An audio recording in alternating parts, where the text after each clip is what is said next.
The interrogation chamber. Sergeant Elias Kane walked into the bright white room with slow, careful steps. His wrists stayed locked in heavy glowing cuffs that hummed softly.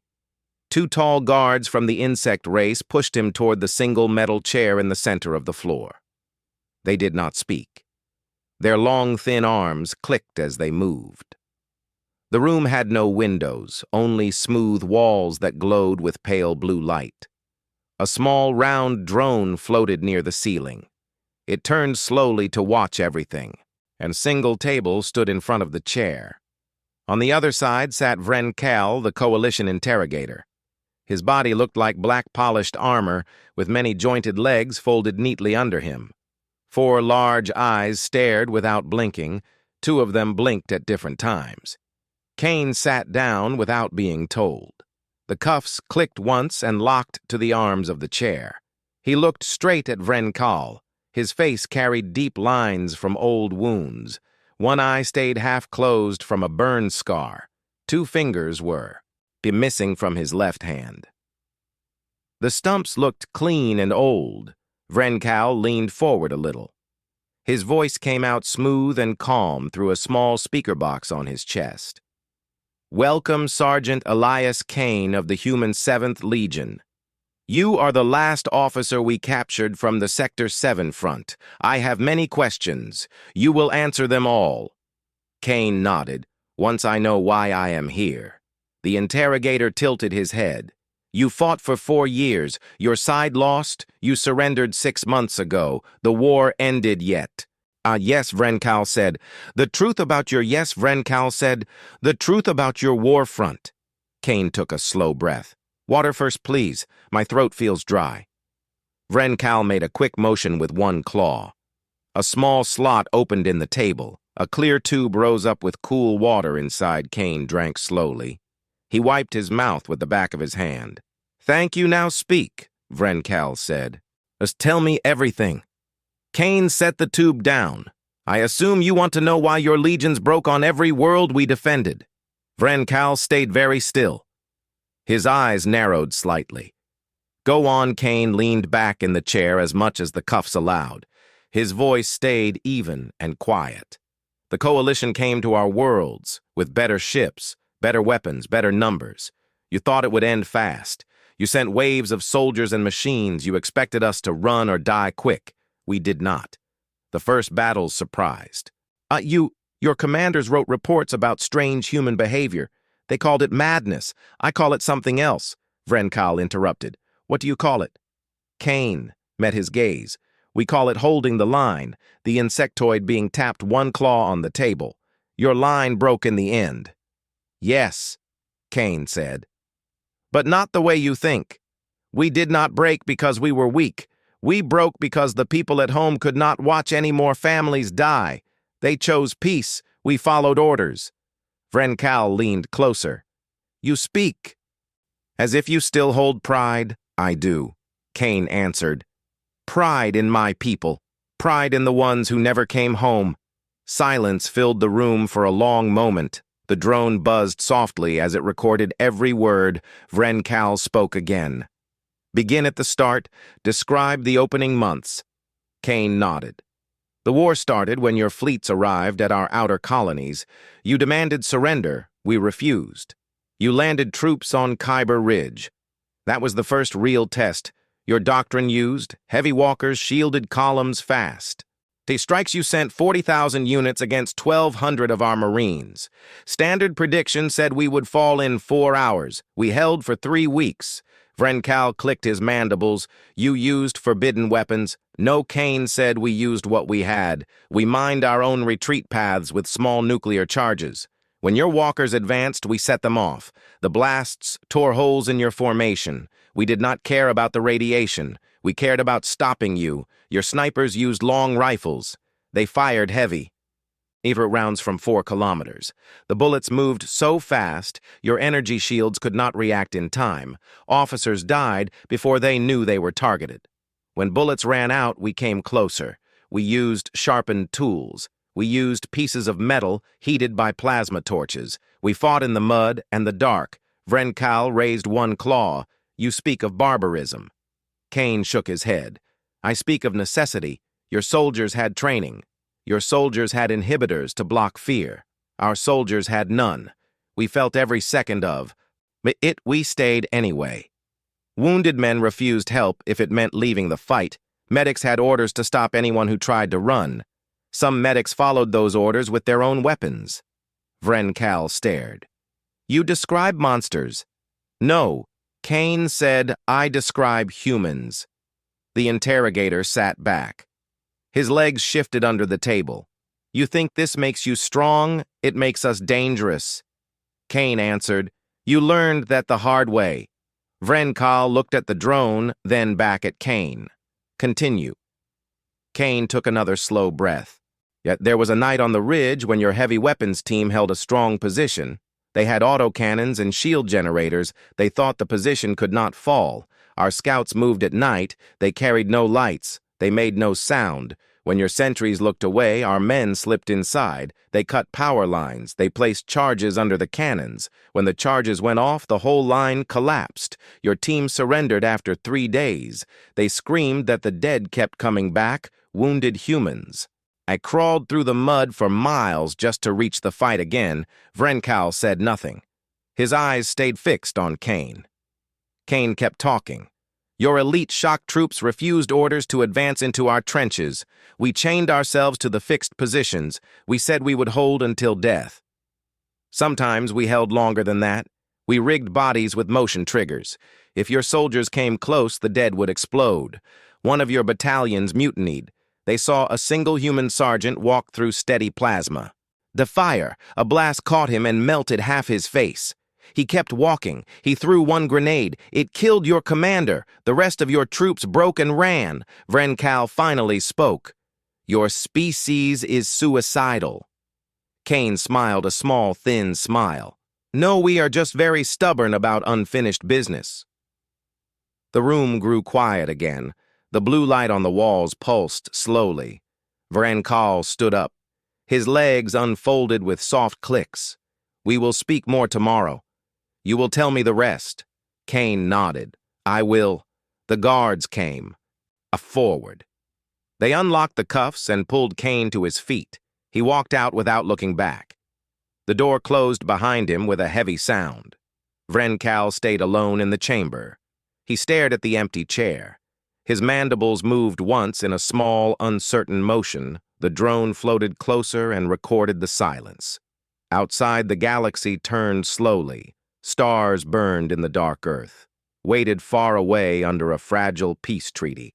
No one knew yet what words had just begun to spread among the coalition ranks. The words about a human who spoke calmly about hell, words that made even victors feel cold. The first revelations, we don't die clean. The next day, the guards brought Sergeant Elias Kane back to the same bright white room. The cuffs locked around his wrists again with the same soft hum. Vren Cal waited in the same place. His black armor shell gleamed under the blue light. The floating drone turned toward Kane as soon as he sat down. Vren Cal spoke first. You promised more yesterday. You spoke of Kyber, Ridge, and strange human ways. Now tell me the details. I need facts, not feelings. Kane looked straight at the interrogator. His half-closed eye stayed calm. Water again, please. A tube rose from the table. Kane drank slowly. He placed it back down. Thank you. He began to speak. The opening months felt like fire from the sky. Your fleets arrived without warning. You hit our outer worlds hard. Your doctrine was simple. Overwhelm with numbers. Use superior shields. Use fast orbital strikes. You expected quick. A victory humans had barely joined the galaxy. We had old ships. We had basic weapons. We had no chance in your eyes. Yet we fought back in ways you never planned. Take the first landing on Praxis 4. Your dropships came down in thousands. Your walkers marched forward in perfect lines, 40,000 units against our 1,200 Marines. You thought 4 hours would end it. We turned those 4 hours into 21 days of pain. Our commanders knew we could not win in open battle, so we changed. In the rules.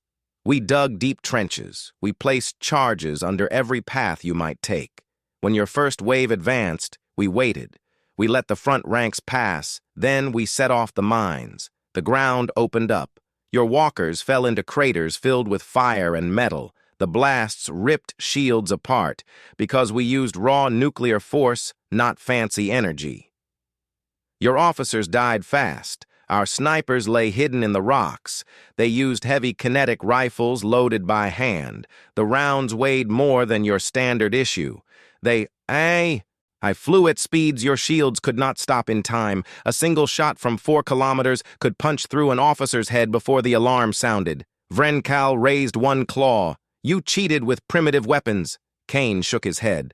No, we adapted. You had rules. We threw rules away when they stopped working. The interrogator clicked his mandibles softly. Continue. Kane leaned forward a little. When bullets started to run low, we came out of hiding. We charged with what we had, sharpened entrenching tools. Became axes, plasma cutters from repair kits became swords. We fought in rain, we fought in mud, we fought when the sky burned red from your bombardments. Our wounded refused to leave the line. A man with a shattered leg crawled back to his squad because he said the job was not done. Medics had strict orders. No one retreats. If a soldier tried to pull back, the medic shot him in the leg to keep him in place. Sometimes the medic shot to kill. We accepted that cost. Vrencal stared. You killed your own yes, Kane said. To keep the rest fighting, you had inhibitors in your brains to block fear. We had none. We felt every scream, every burn, every loss. We stayed in the fight anyway. Your heavy weapons teams learned that lesson the hard way. On the third night of the battle, one of your elite squads held a ridge. They had autocannons. They had shield towers. They thought nothing could touch them. Our scouts moved silent in the dark. No lights, no noise. They cut the power cables first. The shields dropped for 3. Seconds, that was enough. Our men placed charges under the cannons. When they went off, the whole position turned into a fireball. Your survivors ran. They left their wounded behind. Those wounded called for help over open channels. They begged in your own language. They said the humans were ghosts. They said the dead kept coming back. Vrencal shifted in his seat. Why did they say that? Because our wounded did not stop. A Marine with both legs gone dragged himself 2 kilometers through mud just to throw. One last grenade. A pilot whose cockpit burned around him ejected, then ran back to the fight with nothing but a pistol and rage. We patched what we could. We left the rest to crawl. We knew they would reach us or die trying. Your troops started to whisper. Your commanders punished the whispers. They said it was weakness. They said humans were animals. Yet the fear grew. Kane paused for a moment. He looked at his missing fingers, then continued. There was a morning when your shock troops refused an order. They stood at the edge of our trenches and would not move forward. Their officers shouted. Their neural inhibitors should have forced obedience. Instead, the soldiers dropped their weapons one by one. They had watched us for days. They saw men walk into plasma streams without flinching. They saw a sergeant take a direct hit that melted armor and flesh. He kept moving forward. He threw a grenade that landed perfect. Your commander died. The troops saw it and something inside them snapped. They surrendered. They knelt and raised empty hands. They said they could not fight creatures who refused to die clean. Vrencal spoke low. What does die clean mean? Kane met his gaze. It means quick. It means without pain. It means with dignity. We did not offer that. We fought dirty. We fought long. We fought until there was nothing left to give. Then we gave more. Your soldiers expected honor in battle. We gave them none. We gave them exhaustion. We gave them nightmares. We gave them the knowledge that no matter how many we lost, the next wave would come harder. 1 battalion mutinied completely. They killed their own officers. They broadcast a message across your fleet. They said the human front was not a war, it was a grave. They said they would rather die than advance another step. Your high command called it treason. They executed the leaders, yet the message spread. Other units heard it. They began to hesitate. They began to question. Vrencal tapped one claw slowly. You think this fear made you win battles? No, Kane said. But it made you lose them. We did not win because we were better. We won those early fights because we were willing to pay any price. You were not. The room stayed quiet. The drone floated closer, recording every breath. Kane spoke again. You asked for facts. Here is one. Your losses on Praxis 4 reached 30% in 3 weeks. Your doctrine said 5% was too high. You pulled back. You left the field. You called it a strategic retreat. We called it victory. Vrencal leaned back. His eyes narrowed. Us with soft clicks. We will speak more. You with soft clicks, we will speak more. You will tell me about the later battles, the ones that broke our morale completely. Kane nodded, I will. The guards came forward. They unlocked the cuffs. They pulled Kane up. He walked out with steady steps. The door closed behind him. Vrencal remained in the chamber. He stared at the empty. A chair. His mandibles moved once in a slow, uncertain way. The blue light pulsed on the walls. The drone kept recording. Outside the station, the stars burned cold. Coalition ships patrolled the ruins of human worlds. Yet in the barracks, soldiers spoke in low voices.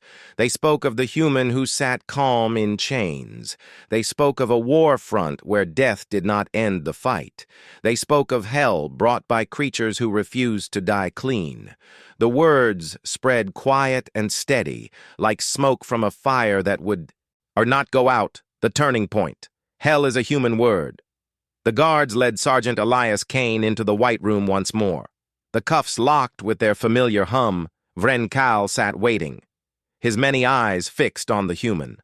The drone hovered ready to capture every word. Vrencal spoke first. Yesterday you described early battles. You spoke of fear growing in our ranks. Today, I want the deeper truth, the moment when our troops began to break completely. Tell me why coalition soldiers who feel no terror started to... Your neural inhibitors removed fear. Your neural inhibitors removed fear. They removed doubt. They removed hesitation. You marched into battle like machines. You expected the same from us. We had no inhibitors. We felt everything. The cold, the pain, the sight of friends torn apart. Yet we kept moving forward. That difference changed everything, your eye. The troops learned fear not from our weapons, but from our refusal to stop. Take the Battle of Varnus Trench. Your elite legion pushed forward. They had heavy armor, they had plasma lances, they had orders to take the position. No matter the cost, our defenders numbered less than 2,000. We held a narrow line of mud and rock. Your first assault lasted 6 hours. You lost 1,200 soldiers. Our line held. You sent a second wave. It lasted 9 hours. You lost another 1,500. Our line held by...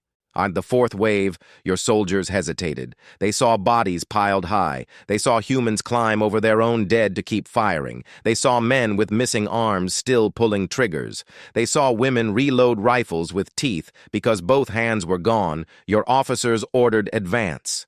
The soldiers obeyed at first. Then something shifted. A squad leader stopped. He looked at the trench. He looked at the humans who kept coming. He dropped his weapon. He said, I will not go forward. His entire platoon followed. And they knelt. They raised empty hands. They surrendered in the middle of battle. Your high command called it impossible. Your inhibitors should have prevented it. Yet the fear broke through. Vrencal clicked his mandibles softly. Why did it break through? Kane answered. Because your soldiers realized we would never stop. Even death did not end our fight. We rigged our fallen with charges. If your troops tried to advance over the bodies, the dead would explode in their faces. We turned our losses into weapons. And you could kill us, but you could not silence us. One night, your heavy weapons team held a strong bunker. They had shield walls, they had auto turrets, they thought safety waited inside. Our scouts crept close. They carried no guns. They carried ropes and blades. They climbed the walls in silence. They cut throats through view slits. They opened the doors from inside. Your team died before they could sound the alarm. The survivors who escaped told stories. They said the humans moved like shadows, they said. And the humans laughed while they killed. They said the humans showed no anger, no hate, only cold purpose. Those stories spread. Your soldiers started to refuse night patrols. They started to check their inhibitors. They started to whisper that the humans were not normal. There was a dawn attack on the eastern flank. Your shock troops charged in perfect formation. They expected quick victory. Instead, they met humans chained to their posts. We had linked ourselves with steel cables. We swore to hold until the last breath. Some died standing, some died firing. Some died with grenades in their hands, ready to pull the pin if anyone came near. Your troops reached the line. They saw the chains. They saw the bodies still upright. They saw eyes open in death, staring back. One of your corporals froze. He said, "They are not dead. They are waiting." He turned and ran. His squad followed. The advance collapsed. Vrencal leaned forward. You turned corpses into barriers. Yes, Kane said. We turned everything into barriers. Fear. For 3 days, they had watched a single human. 3 days, they had watched a single human sergeant walk through continuous fire. Plasma bolts struck his armor. They melted plates. They burned flesh. He kept walking, his face half gone. He kept walking. He reached your command post. He threw one grenade. Your commander died in the blast. The sergeant fell then, but the damage was done. The battalion saw it. They saw a creature refuse death. They saw purpose stronger than pain. Their officers ordered them forward. They refused. They shot their officers. They broadcast to your fleet. They said the human warfront is not war. It is endless. It is hell. We will not enter it again. Your high command executed the mutineers. Yet the message traveled. Other units heard. Other units hesitated. Other units began to break. Kane paused. He looked at Vrencal. You trained your soldiers to win battles, but we trained ours to endure anything. Victory was not the goal. Survival of the line was the goal. We paid in blood. You paid in spirit. Vrencal spoke low. Your words suggest we were weak. No, Kane said, you were prepared for a normal enemy. You were not prepared for us. We brought something you could not shield against. We brought willingness to suffer longer than you could bear to watch. Your medics started to see strange things. Wounded humans refused treatment. If it meant leaving the front, they tore off. Bandages. They stood again. They fought with broken bones. They fought with burns that should have killed them. Your medics called it impossible. Your scientists studied, captured wounded. They found high adrenaline, high pain tolerance, high refusal to quit. One scientist wrote a report. He said humans redefine the limit of endurance. He said their minds turn pain into fuel. Your command buried the report. They did not want more fear. Yet fear grew in barracks, in mess halls, in command tents. Soldiers spoke. And of the human front, they spoke of nights when no one slept. They spoke of voices in the dark, calling in your language, begging for the fight to end. Kane continued. There was a valley called Red Hollow. Your forces held both sides. We held the center. You bombarded us for days. The ground shook. The air burned. We stayed. When the shelling stopped, your infantry advanced. They expected silence. They found humans crawling from craters. Some had no legs. Some had open chests. Some carried wounded comrades on. At their backs, they opened fire with the last rounds they had. Your advance stopped. Your troops retreated for the first time in the war, a lieutenant later confessed. He said he saw a human with half a face smile at him. The human raised a broken rifle. The lieutenant ran. He said he could not shoot something that refused to die. Vrencal stared at Kane. His mandibles stayed still. You describe a nightmare. Kane nodded. Hell is a human word. We lived in it. We invited you to join us. You came. You saw you, but left. The room grew quiet. The blue light pulsed slowly. The drone recorded every breath. Vrencal finally spoke. We will continue tomorrow. You will tell me why your people chose to stop. Kane answered, "I will." The guards unlocked the cuffs. They led Kane away. The door closed. Vrencal remained seated. He looked at the empty chair. His claws tapped once. The sound echoed in the silence. Outside the station, the stars watched. Coalition veterans in distant ships felt cold. They remembered the front. I remembered the humans who brought hell and stayed in it longer than anyone should. The whispers continued. They grew. They refused to die. The final confession. We were never meant to win. The guards brought Sergeant Elias Kane into the White Room for the 4th time. The cuffs locked around his wrists with the usual hum. Vrencal sat in his place. His black shell reflected the blue light from the walls. The drone floated above, ready to record. Vrencal spoke first. "You have told me about battles. You, have told me about fear. You have told me how our soldiers broke. Now tell me the end. Why did humanity surrender? Why did you stop fighting when your soldiers refused to break?" Kane sat still. His scarred face looked calm. "Water, please." The tube rose from the table. Kane drank slowly. He placed it back down. "Thank you." He looked at Vrencal and began. "The war lasted 4 long years. Your fleets grew stronger.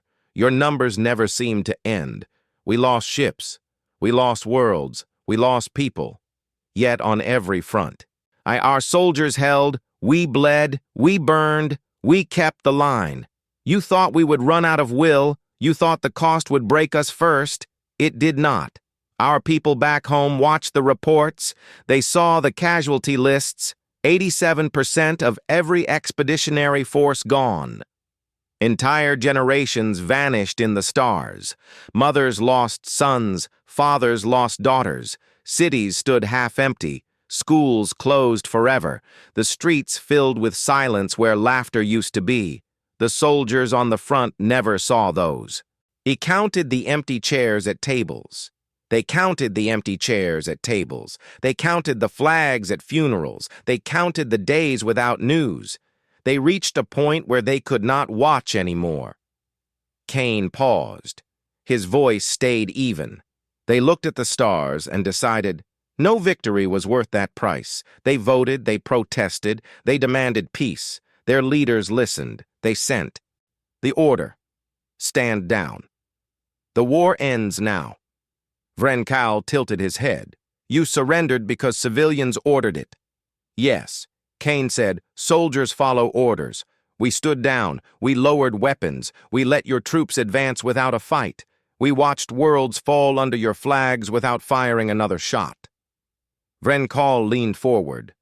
But your soldiers could have kept fighting. Kane nodded. They could have. We had hidden shipyards in deep space. We had factories buried under ice moons. We had plans for weapons you never. I saw bioweapons that targeted your neural inhibitors. Relativistic kill vehicles aimed at your core worlds. We could have turned the war into something endless. We could have made every coalition world feel the same hell we lived in. Yet the order came. We obeyed. Vrencal clicked his mandibles. You speak as if the choice was easy. It was not, Kane said. For the soldiers, it felt like betrayal. For some, it still does.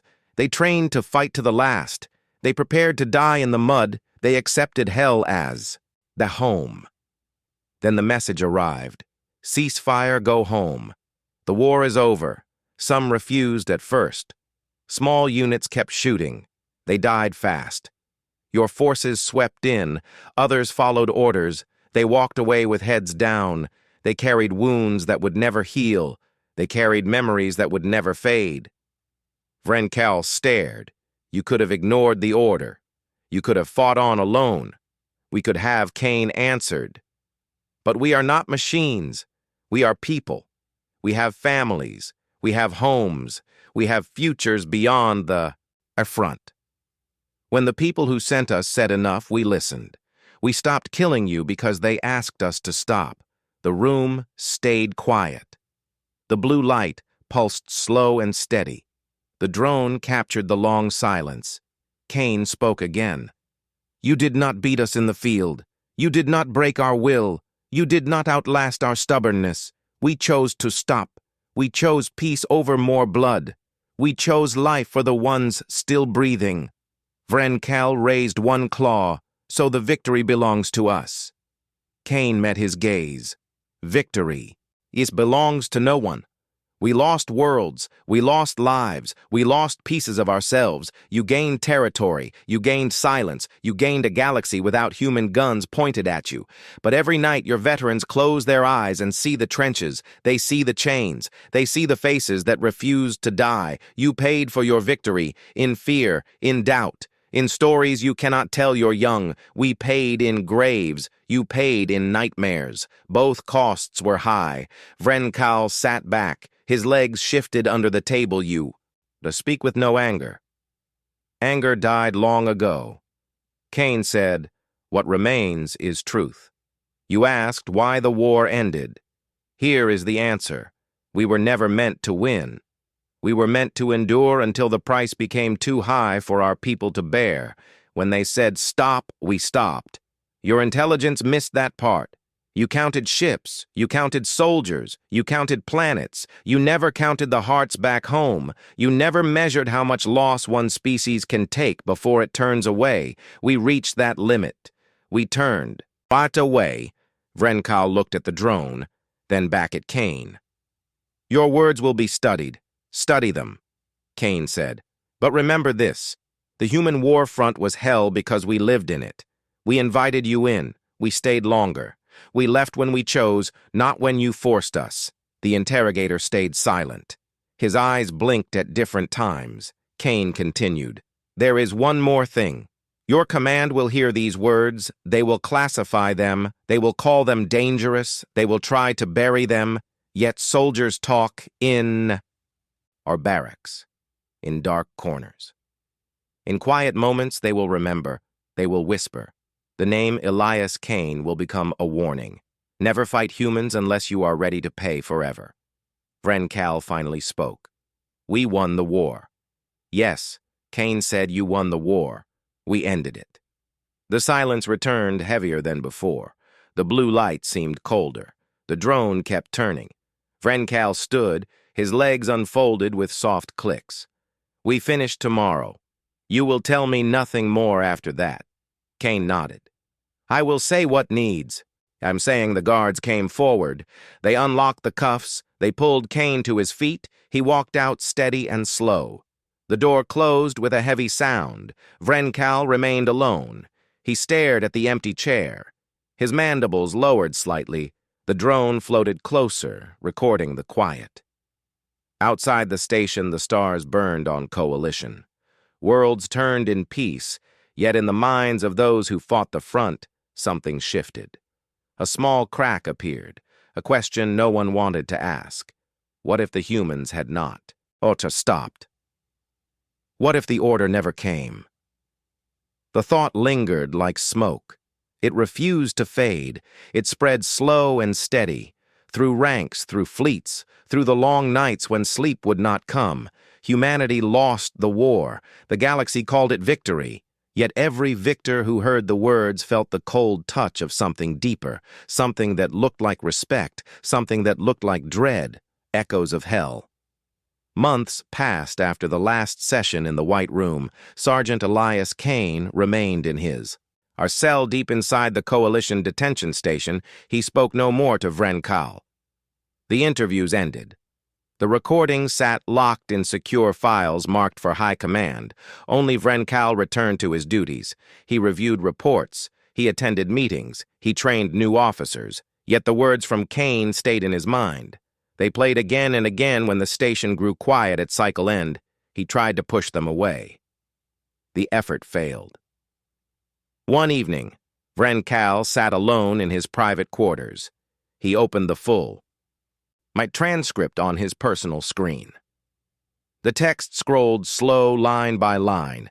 He read the calm answers, the simple truths, the final confession. He read until the screen dimmed from inactivity. Then he started over. The words felt heavier each time. You did not beat us. We chose to stop killing you.